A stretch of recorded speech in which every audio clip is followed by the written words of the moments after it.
Il est paysan et boulanger.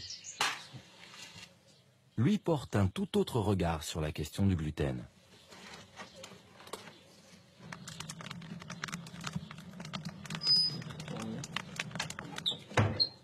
5 heures du matin, la journée commence. Juste à côté de son fournil, il cultive ses propres blés. Sa farine vient de ses épis qui, eux aussi, s'éveillent lentement. Des variétés anciennes, un blé abandonné par l'industrie, pas assez productif. Ce paysan, ce boulanger, est un passionné qui fait l'éloge de la lenteur et de ses vertus. Il faut prendre son temps pour suivre le blé et ne pas lui demander ce qu'il ne peut pas faire. Pétrin mécanique, mais des blés qui ne sont jamais passés par la recherche agronomique. Leur taux de gluten est celui que la nature leur a donné. C'est flagrant au test. Voilà, il y en a beaucoup. Voilà, si je veux étendre, bientôt ça va lâcher. Voilà. Voilà, si on avait une variété moderne, on pourrait encore étendre la pâte et on pourrait avoir quelque chose qui tienne encore plus. Voilà, là, ça lâche. Et ça, avec ce petit test-là, on voit que le gluten n'est pas très tenace. Mais ça fait rien. On va faire du pain. Et on va faire du pain levé et on va faire du beau pain. Selon les critères de l'industrie, ces farines seraient impanifiables. Mais ce serait oublier toute l'histoire du pain. Ça fait des siècles qu'on fait du pain avec des variétés qui sont dites aujourd'hui impanifiables. Grâce à ce geste, et avec un peu de temps, la pâte va lever.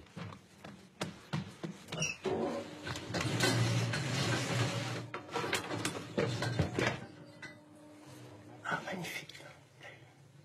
La levée est belle. Maintenant, il va prendre sa couleur doucement. La ronde des pains. 1 heure plus tard. Et ben voilà. Le miracle a eu lieu. Magnifique. Et ben voilà.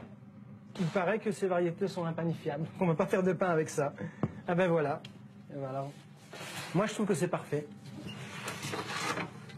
Le discours dominant, c'est que le seul blé avec lequel on peut faire notre pain quotidien, c'est celui-là. Le blé moderne, fruit de la sélection agronomique. Jean-François Berthelot ne l'aime pas. On est en plein champ d'uniformité, on est chez les nains, quoi. Des blés.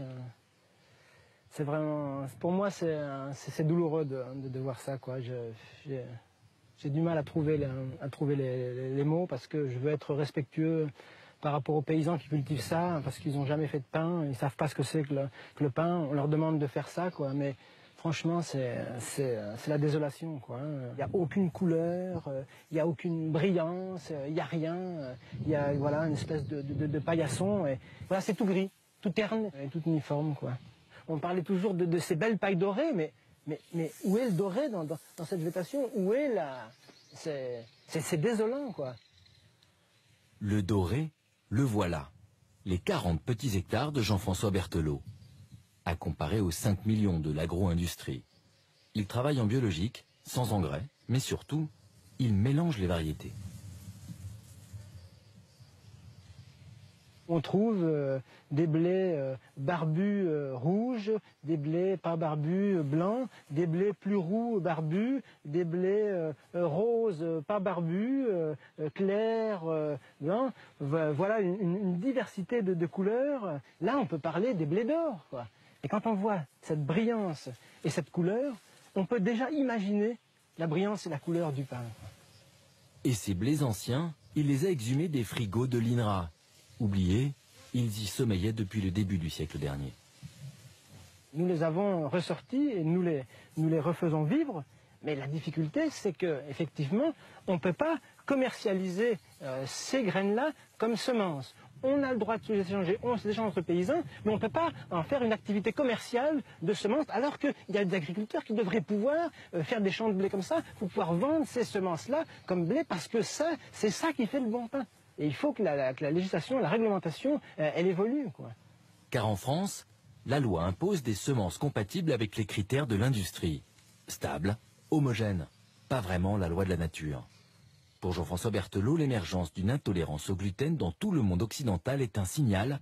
Ce paysan s'interroge.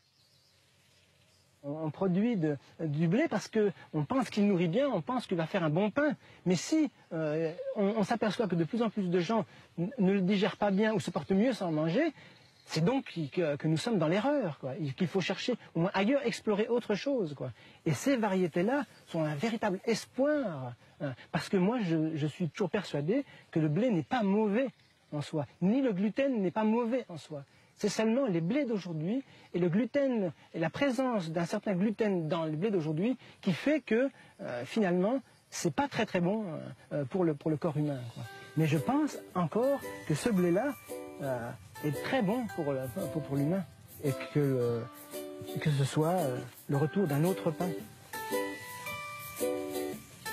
En France aujourd'hui, une petite centaine de paysans ont fait du pain avec ces blés anciens. Une autre manière peut-être d'être moderne.